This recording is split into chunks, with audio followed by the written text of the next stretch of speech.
दिल में जिगर में निगाहों में बसाने के लिए, दिल में जिगर में निगाहों में बसाने के लिए। और अच्छा हुआ जो आप आए हौसला बढ़ाने के लिए।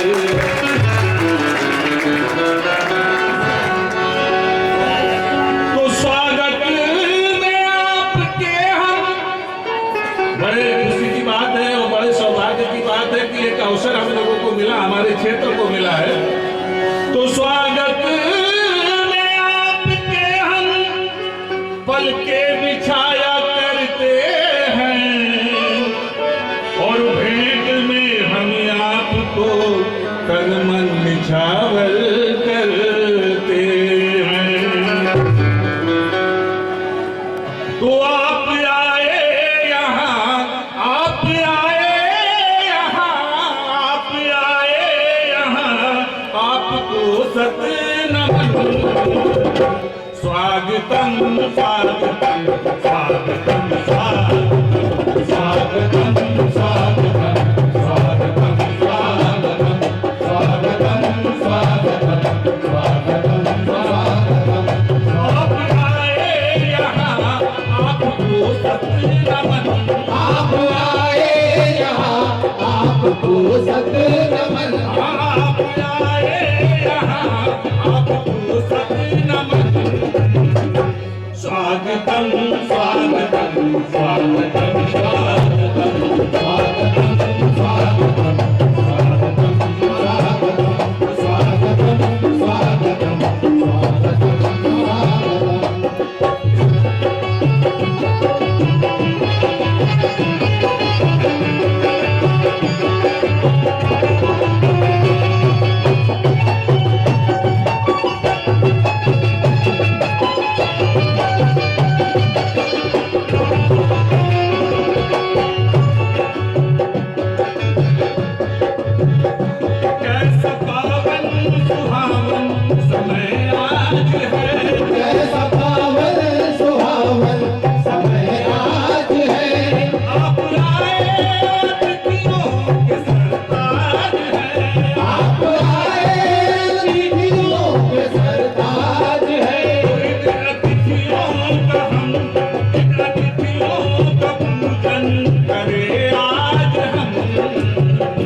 हमारे महामंत्री श्रीकांत चौधरी जी और उनकी टीम ने जो एक शानदार आयोजन किया है उसके लिए आप सबको बहुत बहुत बधाई। और यहाँ उपस्थित पाथाखेड़ा क्षेत्र के सभी कर्मठ साथियों, आप सबको बहुत बहुत शुभकामना। पाथाखेड़ा क्षेत्र से के बाहर से भी कुछ अतिथिगण आए हैं, आप सबको भी शुभकामना। और विशेष रूप से इस कार्यक्रम में जो सम्मानीय महिलाएं उपस्थित हुई हैं उन सबको बहुत बहुत बधाई और शुभकामना। जैसा कि मैं एक पोस्टर में बैनर में देख रहा हूं कि आज 26 दिसंबर को ही भारतीय कम्युनिस्ट पार्टी का शायद 95th कहा जाए स्थापना दिवस है, उसकी भी आप सबको बहुत बहुत बधाई। और जो हमारे कलाकार, हमारे जाने माने हमारे ही क्षेत्र के कलाकार हैं, उन सबको भी बहुत बहुत शुभकामना। जो इस अवसर पर मैं केवल अपनी ही बात करूंगा, बाकी बातें तो मंच पर आसीन हमारे गणमान्य नेतागण करेंगे। मैं इस अवसर पर यही कहना चाहूँगा कि एटक का जो पाथाखेड़ा क्षेत्र का एटक यूनियन है उसके अध्यक्ष, महामंत्री और उनकी जो पूरी टीम है, AWC, TSC और JCC मेंबर्स, उनका बड़ा ही सकारात्मक रोल रहता है हमारे क्षेत्र के काम का कार्य प्रणाली में। और उनका साथ प्रबंधन को हमेशा मिलता है। जब भी हम लोग कोई क्षेत्र के उत्पादन, सुरक्षा, कल्याण इत्यादि किसी भी विषय पर उनसे सलाह लेते हैं तो हमेशा एक पॉजिटिव एडवाइस मिलता है और हमेशा उनका साथ मिलता है। इसके लिए मैं एटक यूनियन को बहुत बहुत धन्यवाद देना चाहता हूं और मैं आश्वस्त करता हूं कि प्रबंधन की ओर से भी आपको इसी तरह की सकारात्मक सहयोग मिलेगा आपको और मैं हमेशा आपके साथ हूँ। साथियों, आप सबको इस मीटिंग में जो बहुत कुछ सीखने को मिलेगा उसका निश्चित रूप से आप लोग मनन करेंगे, चिंतन करेंगे और हम सभी जो इस कोयला उद्योग के बहुत ही महत्वपूर्ण अंग हैं, देश की ऊर्जा में हमारा बहुत बड़ा योगदान है, तो हम सभी मिलकर इस कोयला उद्योग को और अपने देश की प्रगति में अपना योगदान सुनिश्चित करें। निश्चित रूप से हम सभी के अंदर संभावनाएं हैं, पोटेंशियल है और हम अपनी जिम्मेवारी को भी समझते हैं। तो मैं समझता हूँ यहाँ उपस्थित सभी लोग इस जिम्मेवारी का एहसास सबको होगा और हम सब अपनी जिम्मेवारी को पूरी निष्ठा के साथ जरूर निभाएंगे। तो मैं इसके साथ ही आप सभी को बहुत बहुत शुभकामना देता हूँ और आने वाले नए वर्ष की विशेष शुभकामना। हम सभी सपरिवार सुखी, स्वस्थ और आनंद पूर्वक जीवन बिताएं। धन्यवाद। प्रबंधन और तमाम हमारे संगठन की आपको रूपरेखा बताई और अब चौधरी साहब ने बड़ा विशेष हमसे अनुरोध किया था कि मुझे बहुत अर्जेंट कार्य के लिए जाना है और वो कह भी रहे थे कि मुझे जल्दी फ्री कर दीजिएगा, उसके बाद मैं दोबारा आपके इस भागीदारी में शामिल होऊंगा। मगर मुझे अभी तत्काल में कहीं जाना है, तो मैं उनसे सभी साथियों से एक बार जोरदार तालियों के साथ चौधरी साहब का हम लोग स्वागत किए दोबारा होगा। और ऐसा है कि उनकी बातों को हम लोग नकार नहीं सकते, इसलिए मेरा उनसे निवेदन है कि अपनी जगह स्थान पे बैठे बैठे अपने स्थान पे बैठे बैठे ही अपने दो शब्द कहने का। मंच पर बैठे हुए मेरे सभी आदरणीय मेहमानगण, सामने हमारे साथियों के विचार सुनने के लिए आए हुए हमारे आदरणीय साथीगण,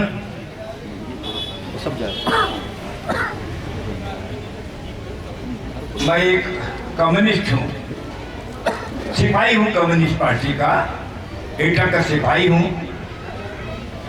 इस क्षेत्र में मैं शुरू से रह रहा हूँ, इसलिए मेरा भी फर्ज बनता है, जैसे हमारे एटा के यहाँ के स्थानीय महामंत्री जी ने सभी का स्वागत किया है, तो हमारे सामने जो बैठे हुए तमाम दर्शकगण, मंच पर बैठे हुए हमारे तमाम आए हुए हमारे मेहमानगण और जो बाहर हमारी तमाम बातों को सुन रहे हैं, उनका मैं आज कम्युनिस्ट पार्टी के 95वें दिवस के अवसर पर मैं सभी का हार्दिक स्वागत करते हुए लाल सलाम पेश करना चाहता हूँ। सभी को लाल सलाम। और मेरा स्वास्थ्य ठीक नहीं है, मैं नहीं आता तो हमारे बहुत से साथी लोग बुरा मानते, इसलिए मैं आप लोगों के बीच में आया।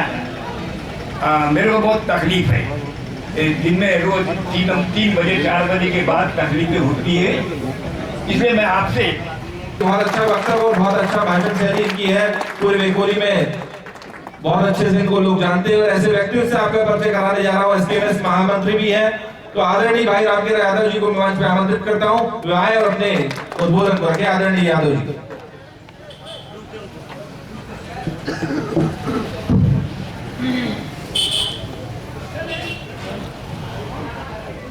आज एसकेएमएस एटक पाथरखेड़ा के द्वारा आयोजित इस सभा में उपस्थित मंचासीन हमारे अपने मध्य प्रदेश राज्य एटक परिषद के अध्यक्ष, SCCL के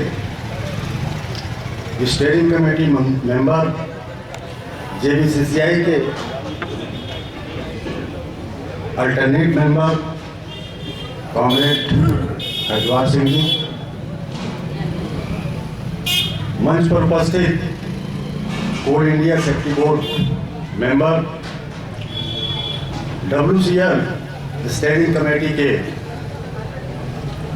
सदस्य एवं WCL कोऑर्डिनेशन कमेटी एटक के कन्वीनर परम आदरणीय जोसेफ जी, मध्य प्रदेश भारतीय कम्युनिस्ट पार्टी के राज्य सचिव एवं मध्य प्रदेश एटक संगठन के वरिष्ठ उपाध्यक्ष, हाई कोर्ट के वरिष्ठ अधिवक्ता कॉमरेड अरविंद श्रीवास्तव जी, मंच पर उपस्थित हमारे वेकोली के सेफ्टी बोर्ड मेंबर आदरणीय सिन्हा सिंह जी, मंच पर उपस्थित हमारे WCL SKMS एटक के अध्यक्ष आदरणीय TN मस्के जी, मंच पर उपस्थित हमारे पाथरखेड़ा क्षेत्र के महामंत्री आदरणीय श्रीकांत चौधरी जी, पाथरखेड़ा क्षेत्र के अध्यक्ष आदरणीय लक्ष्मण झरबड़े जी, मेरे साथ इस कार्यक्रम में अपनी सहभागिता निभाने के लिए आए पेंच कनान के अध्यक्ष SKMS के परम आदरणीय कॉमरेड दयाशंकर सिंह जी,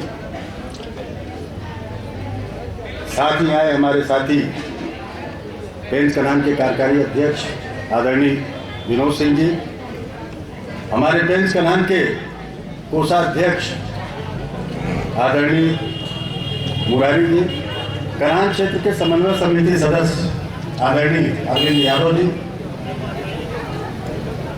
और यहाँ पर पाथरखेड़ा क्षेत्र में हमारे संगठन के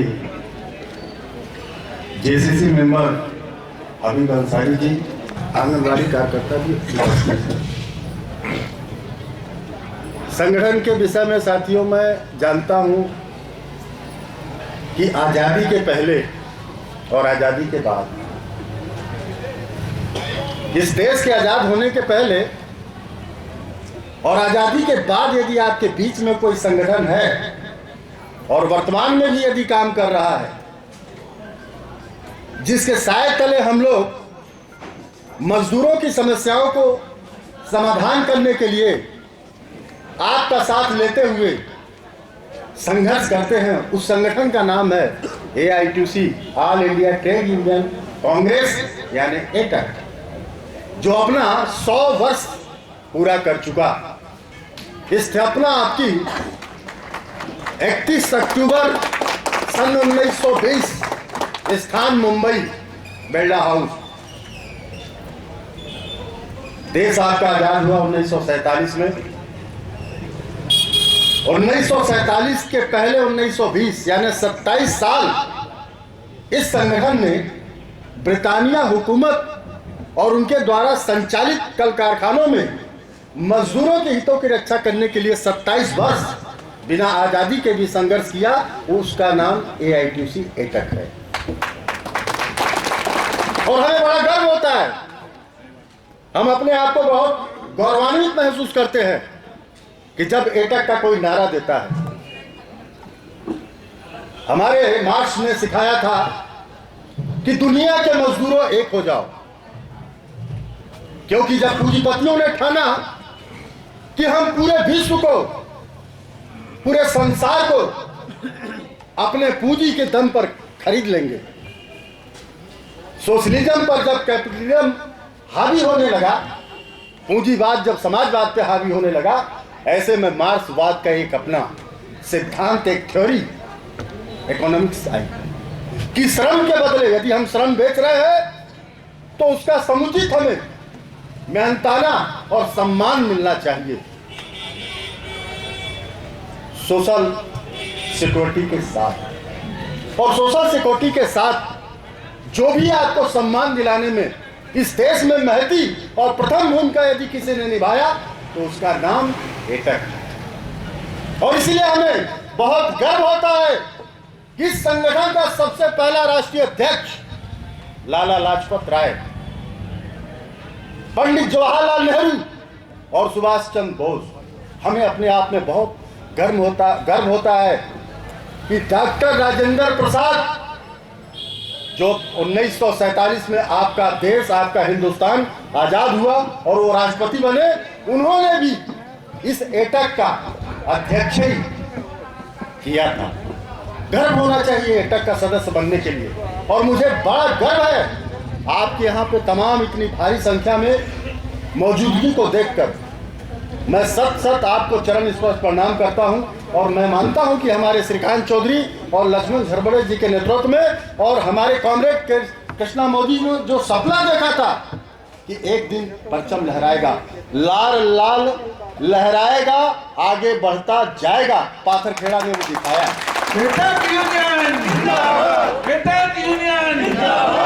ये भी बताया कि सरकार किस तरीके से काम कर रही है और ये मौजूदा सरकार के पास मानवीय दृष्टिकोण समाप्त हो चुका है। सरकारें इसके पहले भी नहीं, परंतु ये ऐसी सरकार आई जिसके पास मानवीय दृष्टिकोण नाम का चैप्टर क्लोज हो चुका है। इनके पास वो डिक्शनरी का शब्द नहीं जो मानवीय दृष्टिकोण और सरकारों के पास में वो शब्द था।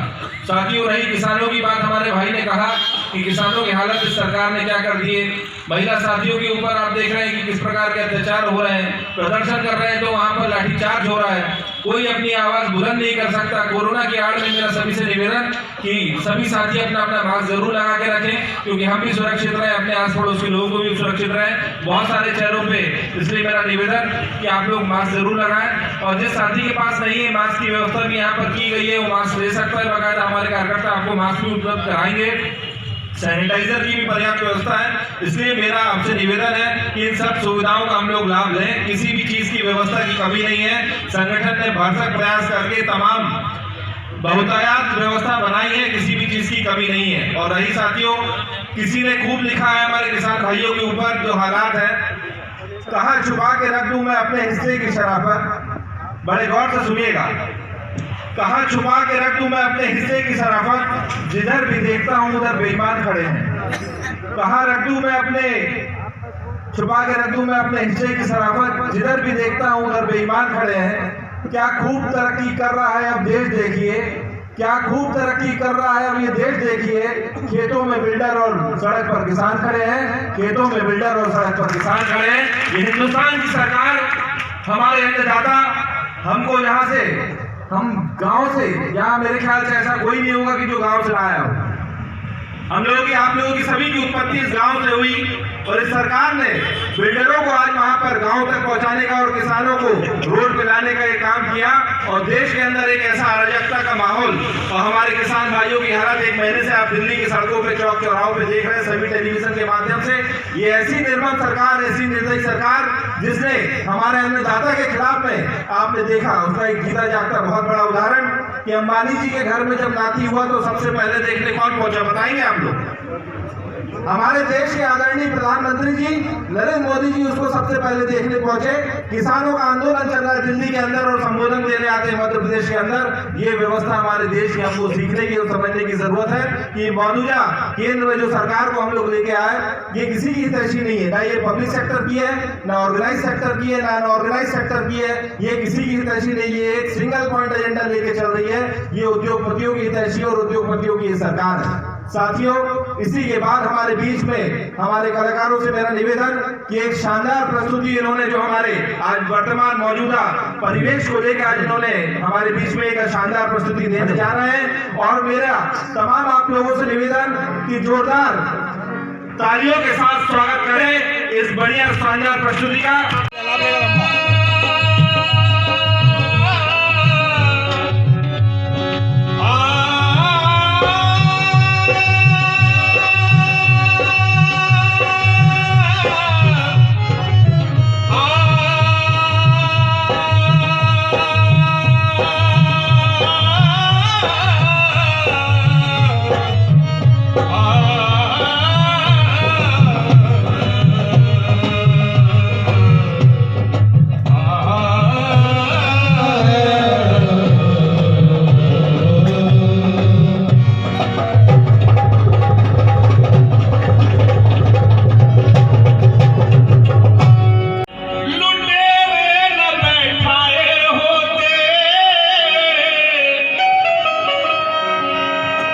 इस देश की सत्ता में अगर हमने ये लुटेरे न बैठाए होते और जुल्म जास्ती के सताए नहीं होते, हम जुल्म जास्ती के सताए नहीं होते, न लूटी जाती आबरू बहनों की देश में और आतंक भ्रष्टाचार के साए नहीं होते। अगर हम इन लुटेरों को अगर नहीं बैठाते तो ये व्यवस्था उत्पन्न नहीं होती।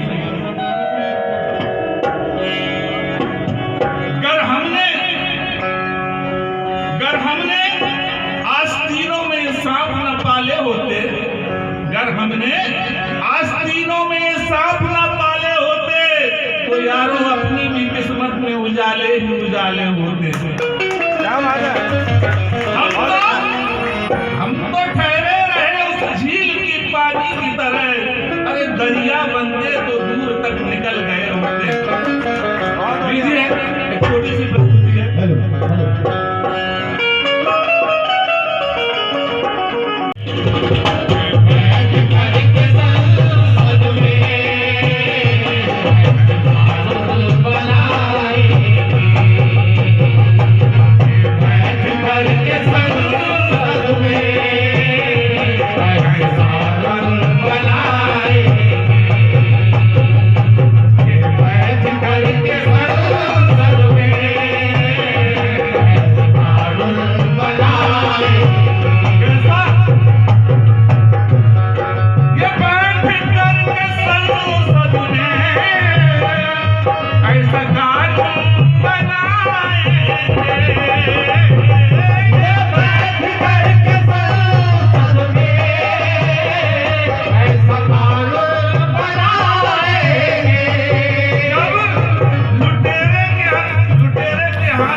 जब ऐसे लोग बैठ करके कानून बनाएंगे तो कहां से हमारा भला होगा। तो देखिए, तो मजदूर और किसानों के, मजदूर और किसानों के अरे अच्छे दिन कब आएंगे। मजदूर और किसानों के अच्छे दिन कब आएंगे। मजदूर और किसानों के अच्छे दिन कब आएंगे। मजदूर और किसानों के अच्छे दिन कब आएंगे।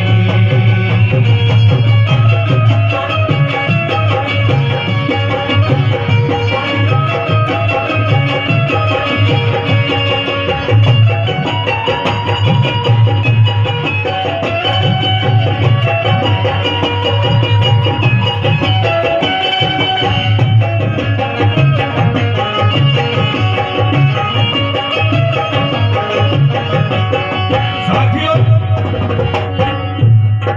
जब पहली बार इन्होंने हमारे बीच में आया तो झूठा प्रलोभन किस तरह का दिया और आज तक पूरा हुआ कि नहीं, थोड़ा सा गौर करिएगा। और तमाम लोग हम जानते हैं कि वो जो प्रलोभन उन्होंने हमें दिया और जिस माध्यम से वोट लेकर के सरकार बनाई, तो क्या वो हमें मिला है या नहीं मिला, ये चिंतन करने का विषय है।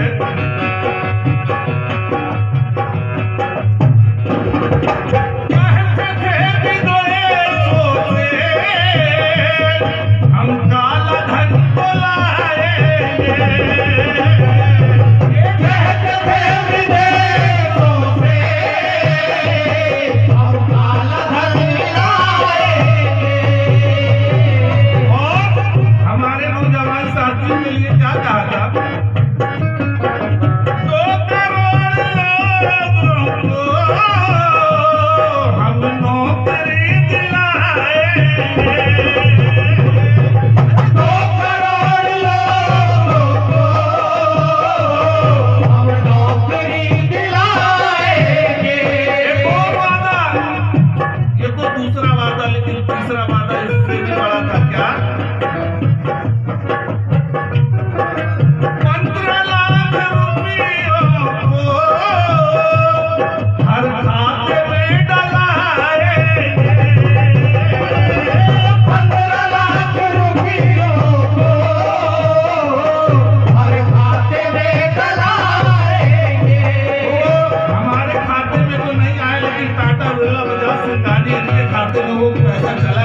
देश के पूंजीपतियों को,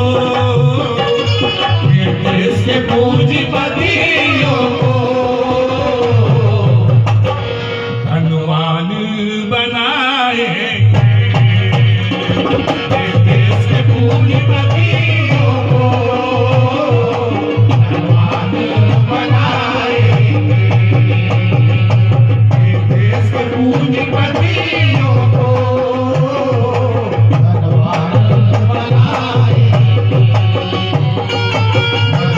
मजदूर और किसानों के आए अच्छे दिन कब आएंगे। मजदूर और किसानों के आए अच्छे दिन कब आएंगे। ज्ञानवर्धन बातों का भी इस सभा में मंथन होना जरूरी है, क्योंकि जिस प्रमुख उद्देश्य के लिए हम लोग यहाँ पर एकत्रित हुए हैं, उस उद्देश्य को पूरा करने के लिए, उस कड़ी को आगे बढ़ाने के लिए एक ऐसी शख्सियत, एक ऐसी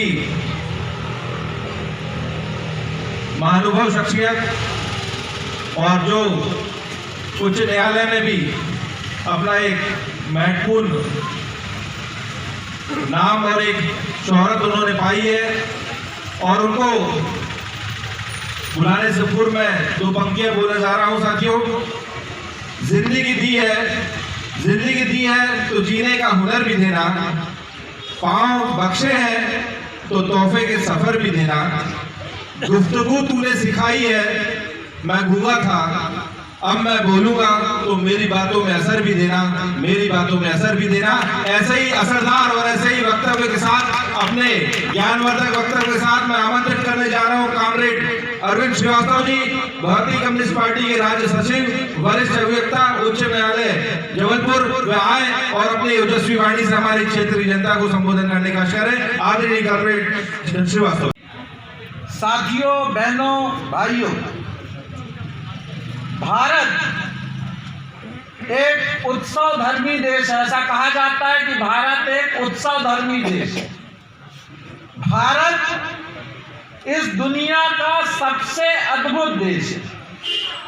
ये एक ऐसा देश है जहां पर 7 धर्म और शायद 30-35 भाषाएं, अनगिनत बोलियां, पहनावा, खाना, कपड़े, इतना सब कुछ है कि जैसा एक गुलदस्ता होता है, भारत एक गुलदस्ता है जो सारी दुनिया में कहीं। अद्भुत देश है हमारा देश।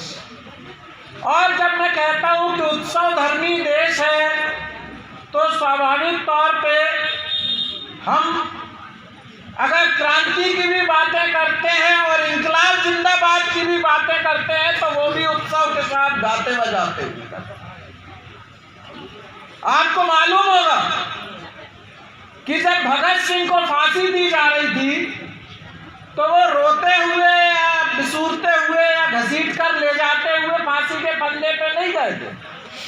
वो क्रांतिकारी गीत गाते हुए गए थे, मेरा रंग दे बसंती चोला, मेरा रंग दे बसंती चोला, माई रंग दे बसंती चोला। तो आज जब मैं यहाँ पर ये इतना जीवंत, इतना शानदार, इतना रंग बिरंगा कार्यक्रम जब देख रहा हूँ, सबसे अच्छी बात है कि हमारे कार्यक्रमों में कम्युनिस्टों को माना जाता है नीरस लोग हैं, इसलिए महिलाओं की उपस्थिति जो है आम तौर पर नहीं रहती। तो आज यहाँ पर हमारी बहनें भी उपस्थित हैं, और मुझे कहने में बड़ी खुशी है कि ये इतना शानदार कार्यक्रम जब एक नौजवान यंग लीडरशिप के हाथ में होगा, तो वो कार्यक्रम इसी तरह का होगा। और ये इस बात का एक आश्वासन है, इस बात का एक हौसला है कि जो हमारे दुश्मन हैं, जो हमारे विरोधी हैं, जो ये कहते हैं कि लाल सूरज डूब गया, उनको इस बात को समझ में आ जाना चाहिए कि लाल सूरज नए सिरे से नई जवानी के साथ उतरा है। डूब नहीं रहा है। अगर आज यहाँ श्रीकांत चौधरी इसका नेतृत्व कर रहे हैं तो मैं आपको बतलाना चाहता हूं कि केरल में अभी चुनाव हुए और उस चुनाव में त्रिवेंद्रम जैसा बड़ा शहर, राजधानी, 20 लाख का शहर, वहां की मेयर 21 साल की आर्या राजेंद्रन को वामपंथी दलों ने चुना। केरल का कोच्चिन शहर की मेयर, जो केरल का सबसे बड़ा शहर है, वहां की मेयर 22 साल की लड़की पवित्रा को चुना। कौन सी पार्टी, कौन सी विचारधारा, 21 साल या 22 साल की, वो भी लड़की। हमारे यहाँ क्या है मध्य प्रदेश में, उत्तर प्रदेश में, बिहार में, कि अगर कोई नगर पालिका अध्यक्ष बन भी गई, कोई महिला जो रिजर्वेशन के कारण मजबूरी है, सरपंच बन भी गई, तो नाम किसका चलता है? पार्षद पति फलाने। वो महिला सरपंच का नाम भी आता है तो उसमें लिखा रहता है सविता जयराम सूर्यवंशी, फलाना गौड़, फलानी महिला का नाम होगा अनीता देवप्रसाद यादव। मतलब बिना पति के महिला का कोई सम्मान ही नहीं है, कोई पहचान ही नहीं है, कोई इज्जत ही नहीं है। और ये केवल वामपंथ इस देश में महिलाओं को, दलितों को, मजदूरों को और आदिवासियों के सम्मान दे सकता है, कोई नहीं दे सकता। मगर मैं आपसे कहना चाहता हूं कि जब हम इस देश की सुंदरता की बात करते हैं, जब हम इस देश के नौजवान ताकत की बात करते हैं, जब हम इस देश की महिला शक्ति की बात करते हैं, तो बड़े अफसोस के साथ कहना पड़ता है कि आज इस देश को, इसकी सुंदरता को, इस गुलदस्ते को, इसकी खुशबू को जैसे एक ग्रहण लग गया है।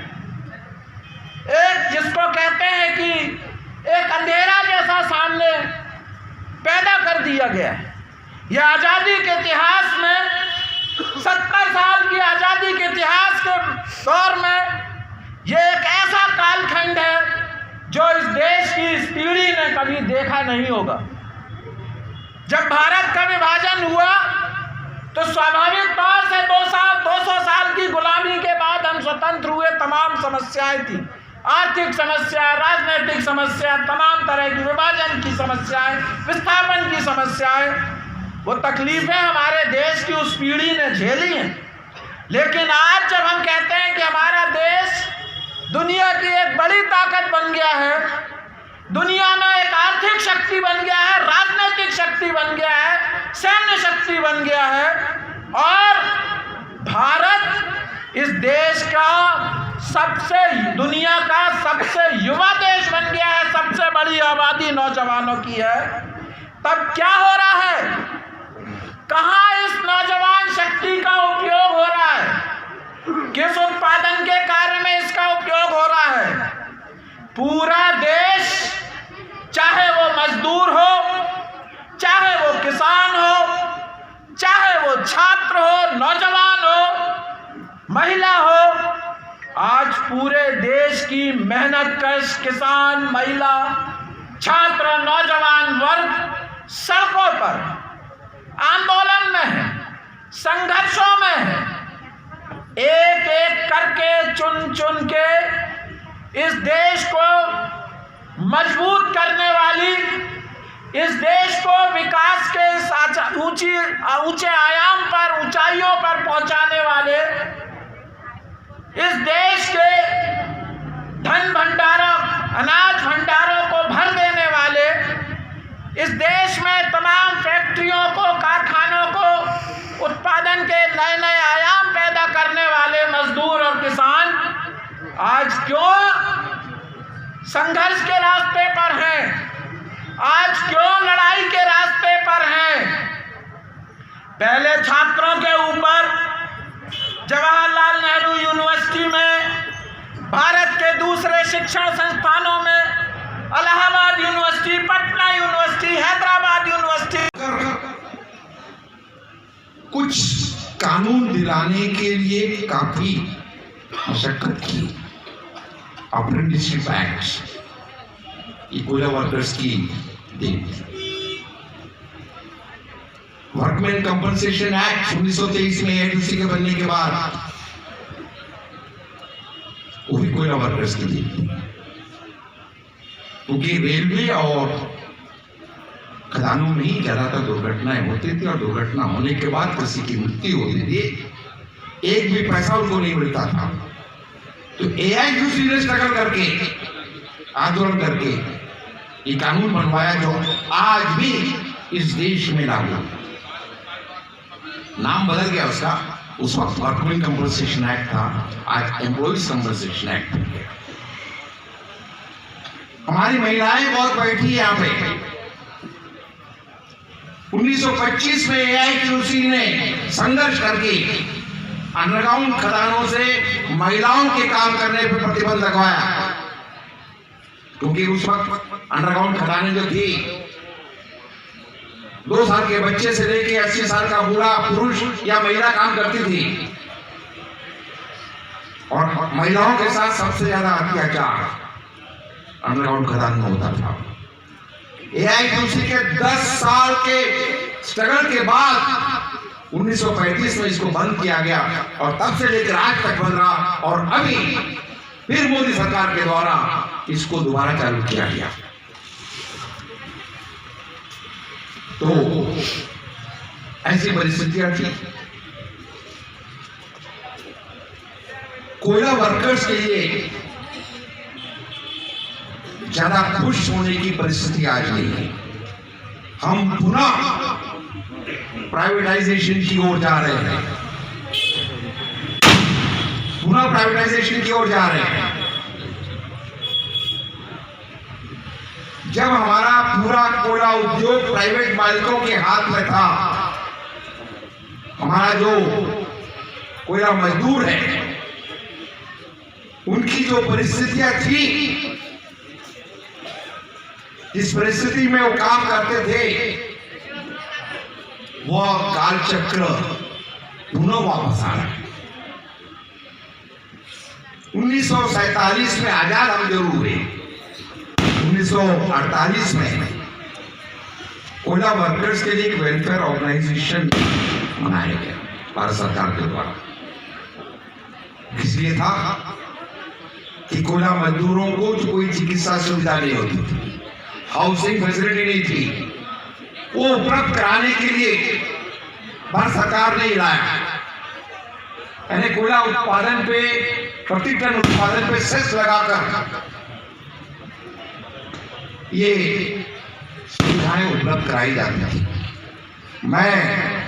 मेरा बचपन कोयला उद्योग में गया, क्योंकि मेरे पिताजी भी कोयला कर्मी, तो मैंने वो पीरियड देखा है। एक बच्चे के रूप में नेशनलाइजेशन के पहले का पीरियड को मैंने देखा है।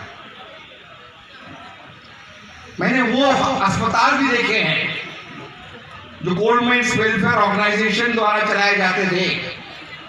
ऐसा अस्पताल आज भी हमारे पब्लिक सेक्टर के होने के बाद भी उस स्टैंडर्ड का हॉस्पिटल आज भी नहीं है। हम निजीकरण की बात करते हैं, मैं कोयला उद्योग की बात करूंगा। 1947 में देश आजाद हुआ। आजादी के बाद इस देश के विकास के लिए प्राइवेट सेक्टर का क्या योगदान था, आप लोग जानते हैं। कोयला उद्योग का राष्ट्रीयकरण कैसे हुआ, हम तो सिर्फ यही जानते हैं 71 और 73 में राष्ट्रीयकरण हो गया। ऐसा नहीं है। उसकी नींव, उस राष्ट्रीयकरण की नींव 1955 में पड़ी। उस राष्ट्रीयकरण की नींव 1955 में पड़ी। कैसे? 1955 में इस देश में पूरा कोयला उद्योग प्राइवेट मालिकों के हाथ में था और तब इस देश के प्राइवेट मालिक कोयला खदानों के ऑल इंडिया सल्फ्यूरिक एसोसिएशन बनाया इन्होंने और उस वक्त इन प्राइवेट मालिकों से ज्यादा कोयला भारत सरकार खरीदती थी रेलवे की और कोयले के दाम बढ़ा दिए इन्होंने। उस वक्त के प्रधानमंत्री पंडित जवाहरलाल नेहरू इन कोयले के मालिकों से, कोयला खदानों के मालिकों से मिले और ये कहा कि आज अभी हमारा देश आजाद हुआ है और हम बढ़े हुए दाम पर कोयला नहीं खरीद सकते। पंडित जवाहरलाल की जो रिक्वेस्ट था उसको ठुकरा दिया गया। प्राइवेट मालिकों ने कोयला इनके यार्ड में जला, फिर भी इन्होंने सरकार को कोयला नहीं दिया और इसके बाद सरकार को झुकना पड़ा और प्राइवेट मालिकों से बड़े हुए दाम पर कोयला खरीदना पड़ा। तब सरकार को समझ में आया इस देश के विकास के लिए प्राइवेट मालिकों पर निर्भर नहीं रह सकते, पब्लिक सेक्टर लाने की जरूरत है। ये इस बात को मैं कह रहा हूं इसलिए 1956 में पहला इस देश का पब्लिक सेक्टर लाया गया, NCDC, national coal development corporation. और हम जहां पर है पाताखेड़ा, ये NCDC की ही द्वारा चालू की गई खदान। 1971 में और 73 में 2 बार राष्ट्रीयकरण किया। कैसे हुआ राष्ट्रीयकरण? 1969 में इंदिरा गांधी सरकार कांग्रेस में विभाजन होने के कारण अल्पमत में आ गई। तब इंदिरा जी ने कम्युनिस्टों से मदद मांगी सरकार को बचाने की। कम्युनिस्टों ने शर्त रखी कि हम सरकार को बचाएंगे मगर कोयला उद्योग का राष्ट्रीयकरण करना पड़ेगा, बैंकों का राष्ट्रीयकरण करना पड़ेगा। इसके अलावा और भी मांगे थी जिसको मान लिया गया और उसके तहत 2 चरणों में हमारे कोयला उद्योग का राष्ट्रीयकरण किया। पहला राष्ट्रीयकरण 71 में हुआ जिसमें BCCL को का राष्ट्रीयकरण कर दिया गया। 73 में दोबारा जो बाकी खदानें बची थी उसका राष्ट्रीयकरण किया गया। तो ये राष्ट्रीयकरण के पीछे भी कम्युनिस्टों की देन है। इस बात को कितने लोग जानते हैं? अब वर्तमान स्थिति पर हमारे 1991 के बाद में हमारे कोयला उद्योग में मैन पावर जो 8 लाख था आज 2,60,000 तक कोल इंडिया में पहुंच गया। 8 लाख से हम 2,65,000 पर आ गए। जितने तादाद में हम कम हुए हैं उतनी ही तादाद में हम कॉन्ट्रैक्टर वर्कर ने वो जगह ली है। और कोई मंत्री आता है, नेता आता है तो उनके लिए भीड़ जुटाने का काम भी इनकी जिम्मेदारी है। और बदले में अभी मैं एक बात बताऊं आपसे, आप आश्चर्य करेंगे। पहले आंगनबाड़ी कार्यकर्ताओं को 5,000 रुपये मिलता था राज्य शासन से और 5,000 रुपये मिलता था केंद्र शासन से। क्यों बात सही है कि गलत है? दोबारा क्या हुआ? आंदोलन के दबाव में 6,500 रुपये केंद्र सरकार ने देना शुरू किया। और मुझे कहने में कोई संकोच नहीं है, आदरणीय कमलनाथ जी का यही इलाका है। जब कमलनाथ जी जब मुख्यमंत्री हुए तो मध्य प्रदेश के लोगों को बहुत उम्मीद जगी थी। लेकिन शायर ने कहा था, अगर अगर तूफान ने डुबोया होता तो गम नहीं होता, किनारा लग के डूबे हैं किनारा बेवफा निकला। भारतीय जनता पार्टी की सरकार वो तो जालिम है, क्रूर है, लेकिन कमलनाथ जी की सरकार ने आंगनबाड़ी कार्यकर्ताओं से ये 5,000 रुपए से उनको जो कटौती करके 3,500 रुपए देना शुरू किया, और केंद्र सरकार का 6,500 और राज्य सरकार का 3,500, पहले भी 10,000 रुपए मिलता था और बाद में भी 10,000 मिलता था।